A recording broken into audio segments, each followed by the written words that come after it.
Bienvenidas y bienvenidos, gracias por estar en este programa y gracias al profesor Alberto Patistán, con quien hemos conversado en diferentes ocasiones, desde nuestro estudio en la Ciudad de México hasta la cárcel donde él pues ha purgado esta sentencia, esta polémica sentencia que lo lleva ahí hace prácticamente 13 años.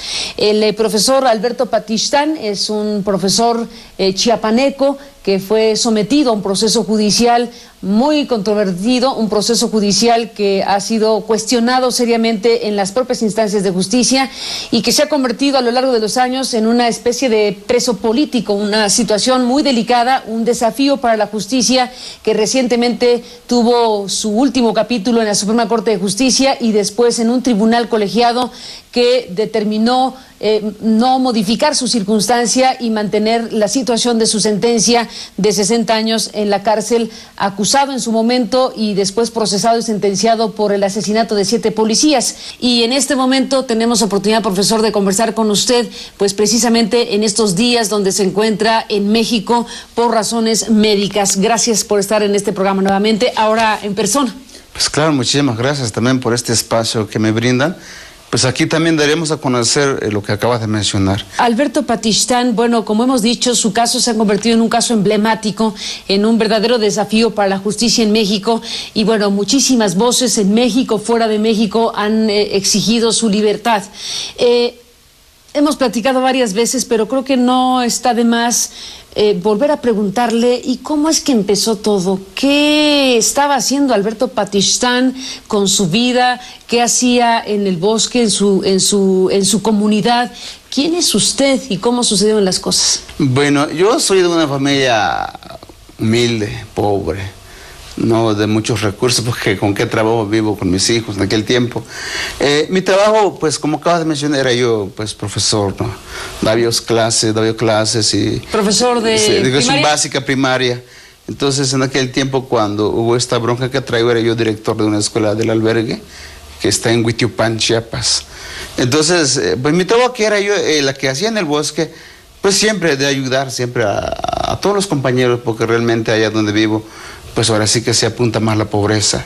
Entonces, entre pues ancianos y jóvenes y todo, pues había muchos problemas de escasez, de trabajo, de vivienda, pues llámese de todo aspecto. Entonces lo que hacía yo pues era eso, ayudar a la gente, por aquellos que sufren, por aquellos que son maltratados, violar sus derechos, entre hombres y mujeres. Ahora sí que ahí era parejo. Era mi trabajo, no era otra cosa que igual, como la gente allá en mi pueblo, uno que más o menos sabe expresar.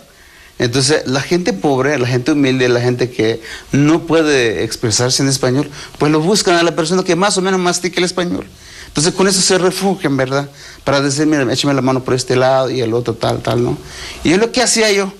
También, director de la escuela. Director de la escuela y a la vez ayudando a la gente. Y me acuerdo que también dentro de mi trabajo que fungía yo como educador, también me tocó vivir en una comunidad muy pobre que se llama Nueva Jerusalén, cerca de mi pueblo. Fue la primera comunidad que también estuve trabajando ahí. Era una comunidad de que, o sea, aparecía como la comunidad Nueva Jerusalén, pero en un momento cuando les dije que me hicieran mis documentos, me sellaban por cuestiones administrativas. Pero lo chiste de todo, o lo triste de todo, que para ellos sus comunidades estaba registrado, pero nomás de nombre, o sea, no tenía reconocimiento en el municipio. Entonces, cuando una vez entonces comencé a solicitar algunos muebles de la escuela y tal, ¿no? Pues checan el ayuntamiento, checan los que están registrados como comunidad, no existe. Y no existe. Entonces, pues ahí lo que hicieron es que no vale esa comunidad donde estás. Pues le digo, ¿pero cómo está? Sí. Entonces lo que hice, entonces volví a regresar a esa comunidad, le platiqué a la gente, tal, y comenzamos de nuevo. Entonces lo que me pidió el presidente en aquel tiempo entonces es que tendría que hacer un censo de la comunidad, todos los habitantes, y de ahí entonces registrar la comunidad. Que existía. Que existía.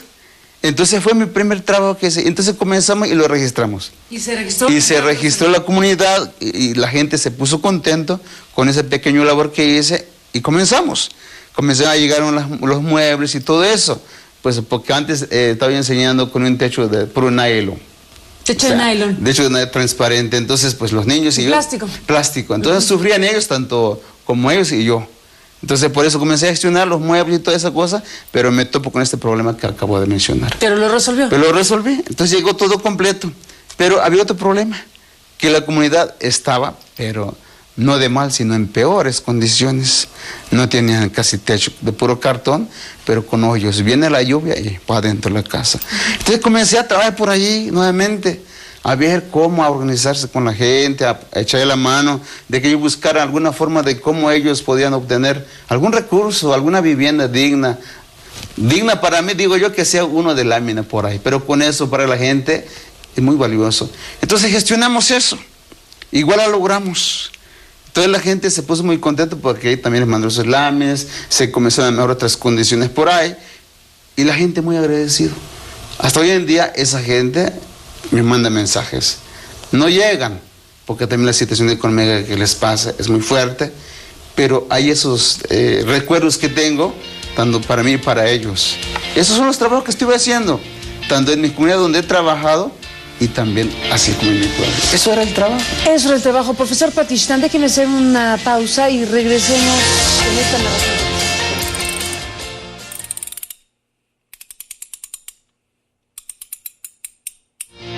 Regresamos con el profesor Patistán. Alberto nos ha contado una parte de su vida y de lo que usted hacía como profesor, como director de ese albergue, de lo que hizo para incluso que se reconociera una de las comunidades de Chiapas. Cuénteme ahora de qué fue lo que pasó en este lugar de Chiapas en donde fueron asesinados policías. Hubo una emboscada, ¿eso es cierto? Sí, es cierto. Hubo policías que murieron, eso es cierto. Sí. Hubo sobrevivientes, hubo gente que lo acusó de haber sido partícipe de esos asesinatos. Cuénteme, ¿qué pasaba ahí? Sí, entonces, como decía hace rato, es verdad que por ayudar a la gente, ando haciendo esas cositas, pero me topo con un presidente municipal que sí no entraba en razón. Del Bosque. Del Bosque. El presidente municipal del Bosque, se llama ¿de nombre? Manuel Gómez Ruiz. Entonces, creo que ni conciencia traía para ayudar a la gente.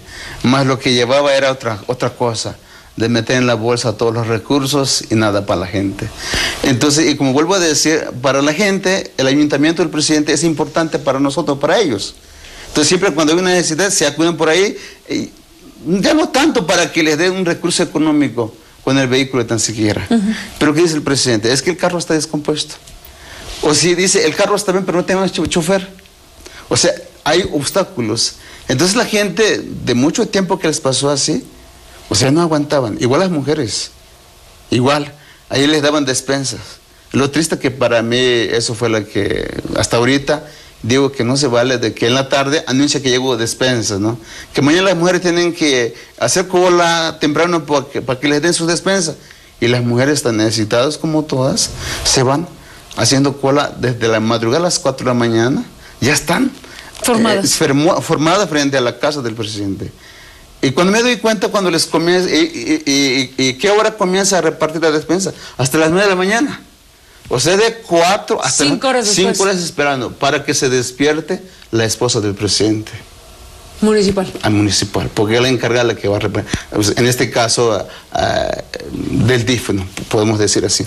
Entonces, ¿qué es lo que les va dando? Por esas 5 horas o 4 horas, les va dando 1 litro de aceite, una bolsa de frijol y adiós. Con 5 horas. ¿Y usted veía eso? Y yo veía yo porque estoy yo cerca. O sea, donde vive el presidente, la única distancia que separa es una carretera.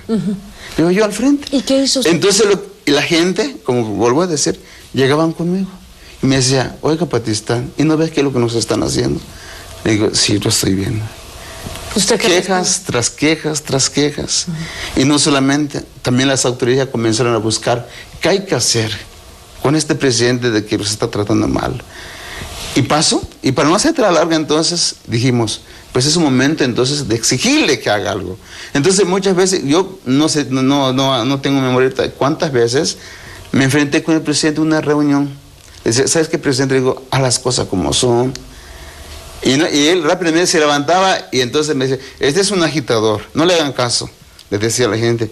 Y otra vez en una reunión, me asisto otra vez y le digo, mire, señor presidente, hazle caso a la gente. Y pasó muchas veces y que nada y nada. Entonces, ¿qué dijimos? ¿O qué diferente? Le pidamos su destitución. Pues adelante. Hicimos documentos, que hasta ahorita no lo traigo el documento, pero lo tengo. Lo tengo los documentos. Mandamos en el Congreso del Estado. Mandamos documentos en la gobernación. Mandamos documentos, no sé dónde, pero hay como 3 o 4 instancias donde se mandó esos documentos.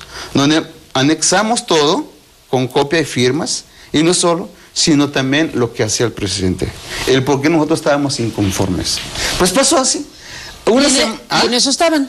En eso estamos. Una semana, entonces estaba para destituirlo. La gente ya, había miles, comisariados, agentes, todo.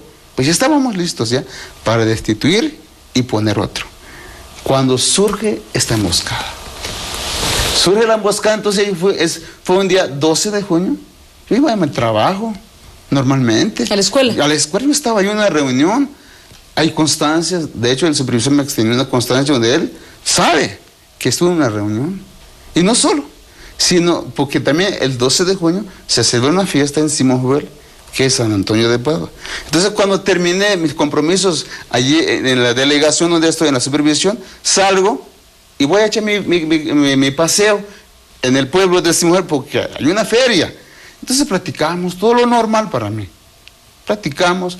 De hecho, hay un regidor, se llama Ramón Gómez Hernández. Ese regidor, entonces me vio ahí en el Parque Central, porque ellos también fueron a la feria. Ahí estoy, él mi compadre, hasta eso. Entonces platicamos, tal, y de repente entonces alguien le notificó que había sucedido esta emboscada. Y me llama, dice, Patistán, venga, sale, y fui, y dice, hay una desgracia que pasó. ¿Y qué pasó? Le digo, apenas, dice, hubo una emboscada. Parece ser, dice, que mataron a unos policías. Ay, caray, le digo. Entonces, de todas maneras, vamos a ver a rato, voy a pasar, le digo, y regreso, le digo, dentro, por ahí, como la 1 o las 2, voy a regresar, voy a ver quiénes son, le digo. Él le hace constar, yo sé que esto va a escuchar, él lo sabe. Y cuando declaró, entonces, hasta le puse su nombre, porque estaba conmigo. Entonces pasó así. El día de la emboscada, la hora de la emboscada, entonces, andaba yo en la supervisión, y mucha gente me vio en Simón Jovel. ¿Y luego por qué lo imputan a usted? ¿Por qué lo acusaron? Ajá. Entonces, uno de los sobrevivientes es el hijo de... Es el hijo del presidente municipal. Rosenberg, exactamente. Entonces, pues, lo que sé es esto. El presidente, con el fin de mantener el poder, porque sabíamos de este problema que le estábamos haciendo para destituir por sus malos actos, con el mantener el poder y terminar su periodo tal como quería hacer, eso fue. Más cuando, como el hijo entonces estuve herido allí en esa emboscada, pues fácil se le ocurrió instruir a su hijo y que me echa la bronca. Así de fácil. ¿Había otro sobreviviente? Había otro. De hecho, como yo no sé nada, de hecho después me dijeron que había un de Rosenberg y que había otro poli que también. Y lo que sé que el otro policía dice, ni tiempo nos dio para conocer quién nos atacó. Hasta ahí lo sé, porque yo desconozco. Y eso sí fue. Y nunca se supo quién atacó a esos policías que murieron en un... Hay que recordar, Alberto, y estaría bien que lo hiciera usted mismo, el contexto en que se están dando las cosas. Estamos hablando de una zona donde, bueno, desde luego está una guerrilla, que claro, es la de la zapatista, está también... Muchos asaltos también se daban. Probable presencia del EPR, se dice. En fin, un conjunto de cosas que están en Chiapas en esos años como parte de una conflictiva diversa. Nunca se supo con claridad quién emboscó a los policías y quién los asesinó. No, nunca.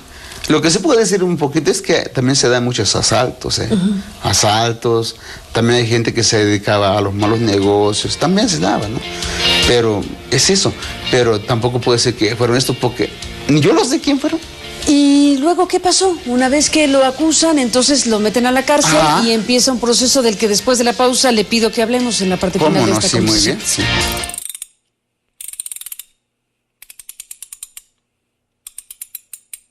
Y entramos en esta parte final del programa porque la pregunta es, ¿y después qué vino? Porque lo acusaron de formar parte de este asesinato. ¿Quién lo defendió en la primera parte de su defensa? Si le podemos llamar defensa, claro, porque parece que no fue tanto, ¿no? La primera, pues no se puede llamar defensa porque no lo tuve.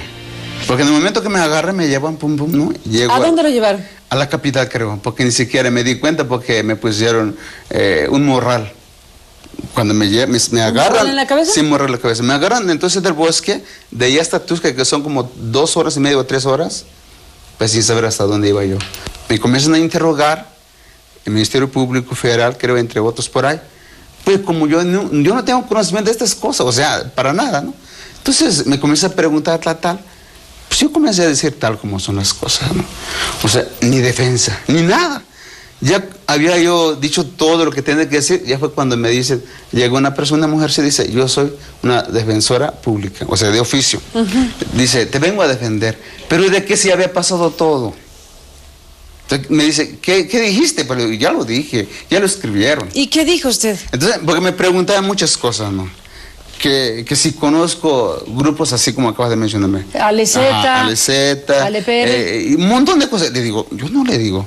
Y me pregunto otras cosas. ¿Cuántos fueron? ¿De qué se trata? Le digo, no, de que tú mataste.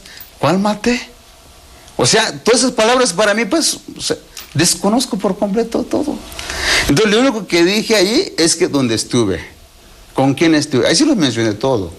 De esta persona que acaba de mencionar mi compadre, que era el regidor de la presidencia, le mencionó su nombre, los carros, vehículos que se manejaba de Huitiopan hasta llevarme encima, les mencioné todo.